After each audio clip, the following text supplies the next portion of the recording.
உங்க ஜாதகப்படி இந்த மாதிரி எங்களுக்கு வந்து லக்கண கண்டாந்தம் இருக்கா, கண்டாந்த தோஷம் இருக்கா. சில பேர் வந்து இந்த நான் சொன்ன மாதிரி, அதாவது அஸ்வினி 1, அடுத்து வந்து பாத்தீங்கன்னா ஆயில்யம் 4, மகம் 1, கேட்டை 4, மூலம் 1, அதுக்கப்புறம் வந்து பாத்தீங்கன்னா ரேவதி 4, இந்த மாதிரி நட்சத்திரங்கள்ல நீங்க பிறந்திருக்கீங்க. அதாவது கேதுவினுடைய முதல் பாதம், கேதுவினுடைய நட்சத்திரம் எது? அஸ்வினி மகம் மூலம், இதுல முதல் பாதம்.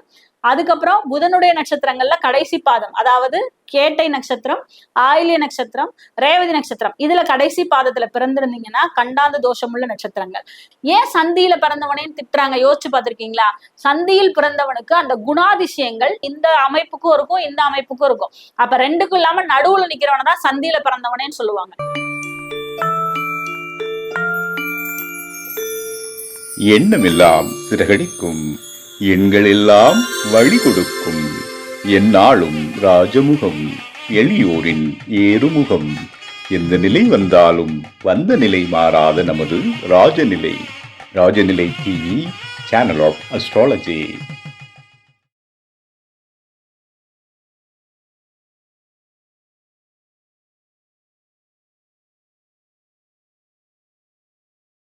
அனைவருக்கும் இனிய வணக்கம். நான் மீனாட்சி பரமகுரு, திருப்பூர்ல இருந்து வந்திருக்கேன். ராஜநிலை சேனல் ஆஃப் அஸ்ட்ராலஜி வாயிலாக உங்களை அனைவரையும் சந்திப்பதில் மகிழ்ச்சி அடைகிறேன். நம்ம இந்த வீடியோ பதிவுல எதை பத்தி பார்க்க போறோம் அப்படின்னா, கண்டாந்த தோஷம். அது என்னங்க கண்டாந்த தோஷம், கண்டாந்த நட்சத்திரங்கள் அப்படின்னா என்னங்க பண்ணும் எங்க வாழ்க்கையில அப்படின்னு கேக்குறீங்களா? அதை பற்றிய என்னுடைய இந்த 13 வருட ஜோதிட அனுபவத்துல எனக்கு தெரிஞ்ச விஷயத்த உங்களோட நான் பகிர்ந்துக்க போறேன். கண்டாந்த தோஷம் அப்படின்னா என்னன்னு பாத்தீங்கன்னா, கண்டம் கூட்டல் அந்தம்னு சொல்லுவோம். அதாவது அந்த நட்சத்திரமோ இல்ல லக்னமோ முடியக்கூடிய இடத்துல ஒரு ஜாதகர் பிறக்கிறாருன்னா அதன் மூலமா ஜாதகருக்கோ ஜாதகர் வீட்டுல இருக்கவங்களுக்கோ ஒரு கண்டத்தை உணர்த்தக்கூடியதுதான் இந்த கண்டாந்தம் அப்படிங்கிற விஷயம். அப்போ முக்கியமா வந்து இந்த கண்டாந்த தோஷம் உள்ள நட்சத்திரங்கள் எவை எவை அப்படின்னு பாத்தீங்கன்னா, அஸ்வினியுடைய முதல் பாதம், இந்த பக்கம் எடுக்கும்போது ஆயில்யத்தினுடைய கடைசி பாதமான 4ஆம் பாதம், மகத்தினுடைய முதல் பாதம், மக நட்சத்திரம் சிம்ம ராசியில முதல் பாதம், அதே போல விருச்சிக ராசியில கேட்டை 4, தனுர்ல மூலம் 1, அப்புறம் மீன ராசியில ரேவதி 4. இதுலயுமே வந்து பாத்தீங்கன்னா இந்த நட்சத்திரம் தொடங்கி, அதாவது கடைசியாக 2 நாளிகை, முதல் 2 நாளிகை அப்படி எடுத்துக்கோங்க. அந்த இடங்கள்ல வரும்போதுதான் இந்த கண்டாந்தம்ங்கிற விஷயம் நிர்ணயிக்கப்படுகிறது. அப்போ உங்க ஜாதகத்துல நீங்க எப்ப பிறந்திருக்கீங்கிறத பொறுத்துதான் இந்த கண்டாந்தம் உங்க ஜாதகத்துல என்ன மாதிரியான வேலைகள் செய்யுது அப்படிங்கறத நம்ம சொல்ல முடியும். பொதுவா இந்த கண்டாந்த நட்சத்திரத்தில் பிறக்கக்கூடியவர்களுக்கு தாய் தகப்பனுடைய நிலையும் ஜாதகரோட நிலையும் பிரச்சனையா இருக்கும். உறவினர்களுக்குள்ளேயும் வந்து பாத்தீங்கன்னா இவங்க பிறக்கும் போது ஏதாவது ஒரு துக்க காரியம் அந்த வீட்டுல நிகழும். அது நிறைய பேர் வந்து சொல்லி கேள்விப்பட்டிருக்கோம்.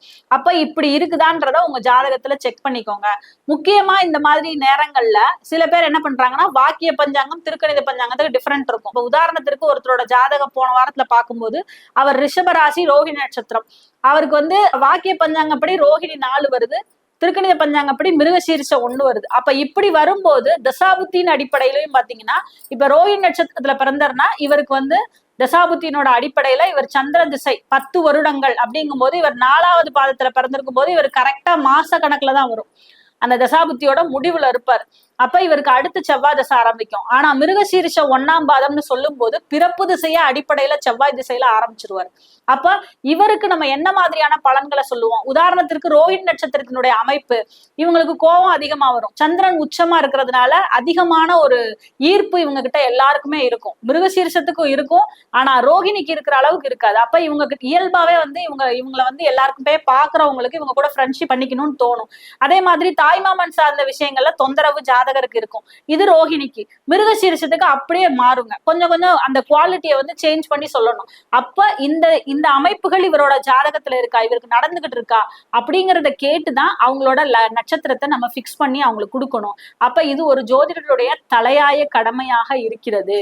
அதே போல ஒரு ஜாதகத்தை நம்ம எடுத்துக்கிட்டோம் அப்படின்னா, இப்ப உதாரணத்திற்கு மேஷ லக்னம் முடிவுல ரிஷப லக்னம் ஆரம்பம், இல்ல ரிஷப லக்னம் முடிவு மிதுன லக்னம் ஆரம்பம், இப்படி ஒருத்தர் பிறக்கிறாங்கன்னு வச்சுக்கோங்க. லக்னத்தோட முடிவு என்ன? ரிஷப லக்னத்தோட முடிவுல பிறந்திருக்காரு, மிதுன லக்னத்தோட முதல் பாதியில பிறந்திருக்காரு அப்படின்னா இவர் என்ன கேட்பாரு? எனக்கு வந்து ரிஷபமா மிதுனமான்னு கேட்பாரு. அப்ப ரிஷபமா மிதுனமான்னு கேட்கும்போது ரிஷப லக்னத்திற்கு உண்டான பெக்யூலியர் பாயிண்ட்ஸ் நான் 1-2 சொல்றேன் பாருங்க. ரிஷப லக்னத்தில் பிறந்தவர்களுக்கு இந்த ஆவிகள் உலகம் சார்ந்த ஆராய்ச்சி, மிஸ்டரியான விஷயங்கள், பழங்காலத்துல அதாவது ஒரு டார்க்கா இருக்கக்கூடிய ஒரு இருட்டறைக்குள் இருக்கக்கூடிய விஷயங்கள் அப்படின்னு சொல்றது ரொம்ப ரொம்ப பிடிக்கும் இந்த ரிஷபராசிக்கு. சரிங்களா? அங்க 2 பெண் கிரகங்கள்னு சொல்லக்கூடிய சுக்கிரன் ஆட்சி, சந்திரன் உச்சம். அப்ப ரொம்ப ஒரு ஃபேமிலி மைண்டடா, ஃபேமிலியை வந்து பார்த்துக்கணும், ஃபேமிலியோடைய அட்டாச்மெண்ட், இந்த விஷயங்கள்ல ஆர்வம் அதிகமாக இருக்கும். அதே மாதிரி இவங்க ஜாதகம் இன்னும் நல்லா இருந்ததுன்னா ஆவிக்கிட்டையும் பேசுவாங்க, சாமிகிட்டையும் பேசுவாங்க. இந்த குணம் வந்து இந்த ரிஷப லக்னத்துக்கு பொருந்தும். இந்த ரிஷப லக்னத்தில் பிறந்தவர்களுடைய ஜாதகம் ரொம்ப பெக்யூலியராகவும் இருக்கும். அப்ப மிதுன லக்னமா இருந்தா ரொம்ப too much friendly, too much frank, too much open, நல்லா ஓப்பன் ஹார்ட்டடா இருப்பாங்க, ஃப்ரெண்ட்லியா இருப்பாங்க. அப்ப இந்த குணங்கள்ல கண்டாந்தத்துல நீங்க பிறக்கும் போது, கடைசியில பிறந்து முதல்ல பிறக்குறீங்க, சந்தியில பிறக்குறீங்க அப்படின்னு சொல்லுவாங்க. சந்தியில பிறந்தவனேன்னு திட்டுவாங்க. ஏன் சந்தியில பிறந்தவனேன்னு திட்டுறாங்க யோசிச்சு பார்த்திருக்கீங்களா? சந்தியில் பிறந்தவனுக்கு அந்த குணாதிசயங்கள் இந்த அமைப்புக்கும் இருக்கும், இந்த அமைப்புக்கும் இருக்கும். அப்ப ரெண்டுக்கும் இல்லாம நடுவுல நிக்கிறவனதான் சந்தியில பிறந்தவனேன்னு சொல்லுவாங்க. அப்ப நடுவுல நிக்கிறதுனா என்ன? திரிசங்கு சொர்க்கம்னு ஒரு ஸ்டோரி இருக்கும். முடிஞ்சதுன்னா நீங்க போயிட்டு கூகுள் பண்ணி பாருங்க. திரிசங்கு அப்படிங்கிறது நடுவுல அந்தரத்தில் தொங்கக்கூடிய ஒரு சொர்க்கம். அப்ப நம்ம வாழ்க்கை நிலை எப்படி இருக்கும்? நமக்கும் வந்து இது கிடைக்குமா கிடைக்காதா? நிறைய பேர் இப்ப கேக்குறீங்கல்ல, எனக்கு நான் வந்து இந்த விஷயத்துக்கு முயற்சி எடுத்துட்டு இருக்கேன், எனக்கு கிடைக்குமா? இதே உங்க ஜாதகம் ரொம்ப நல்லா இருந்ததுன்னா நீங்க எஃபர்ட் போடாமையே அது ஈஸியா கிடைச்சிரும். சில பேருக்கு கடின முயற்சிக்கு அப்புறம் கிடைக்கும், சில பேருக்கு அவங்க நினைச்சது ஒண்ணு வேற ஒண்ணு கிடைக்கும். அந்த நேரங்கள்ல தான் நம்ம ஜாதகத்துல இந்த தோஷம் நம்ம ஜாதகத்துல இருக்கா, அப்படி இருந்தா அதை நம்ம எப்படி தீர்வு பண்ணணும் அப்படிங்கிறத பார்ப்போம். இப்ப நம்ம கடைசியில பதிவுல வந்து நான் இதுக்கு உண்டான தீர்வு என்னங்கிறதையும் உங்களுக்கு நான் சொல்லிடுவேன். அப்ப இப்படி இருக்கா அப்படிங்கிறது நீங்க உங்க ஜாதகத்தை பார்த்துக்கோங்க. பார்த்துட்டு நீங்க லக்ன சந்தியிலையோ ராசி சந்தியிலையோ முக்கியமா கண்டாந்த நட்சத்திரங்களையோ பிறக்கும் போது உங்கள் வாழ்க்கை முறையில் பல மாற்றங்கள், அதன் மூலமா தொந்தரவுகளையும் ஏற்படுத்தி தருகிறது. அதை தீர்க்கக்கூடிய வழிமுறைகளை நீங்க கண்டிப்பா வந்து ஃபாலோ பண்ணா மட்டும்தான் லைஃப்ல ஒரு நெக்ஸ்ட் ஸ்டேஜ், அப்படி நெக்ஸ்ட் லெவல் அப்படிங்கிற விஷயத்துக்கு நீங்க போக முடியும். அதே மாதிரி இந்த லக்ன தோஷங்களை பொறுத்தளவு நிறைய அமைப்புகள் இருந்தாலும் சில பேர் கேட்கும்போது எனக்கு வந்து ஏன் இந்த வாக்கிய பஞ்சாங்கமும் திருக்கணித பஞ்சாங்கமும் இந்த மாதிரி வேறுபடுது அப்படின்னு கேக்குறீங்க.